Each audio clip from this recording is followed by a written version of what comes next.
ఇక జరగబోయేది అజ్ఞాతవాసం. అజ్ఞాతం అంటే మనుషుల్లో తిరుగుతూ ఉండాలి. నీవు పలానా వ్యక్తివి కదా అని వేరే వాళ్ళు గుర్తుపట్టుకున్నా ఉండాలి. జనాల్లోనే ఉండాలి, కానీ నువ్వు పలానా వ్యక్తివి కదా అని గుర్తుపట్టుకున్నా ఉండాలి. అలాంటిది అజ్ఞాతవాసం.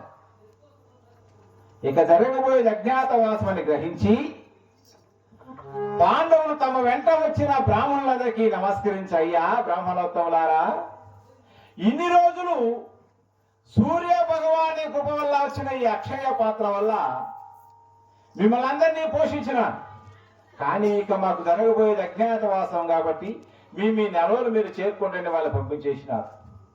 తర్వాత పాండవులు ద్రౌపదీదేవి వాళ్ళ కులగురు అయినటువంటి ధౌమ్యుల వారిని వెంట తీసుకుని ఒక శ్మశాన వాటికి చేరుకున్నారు.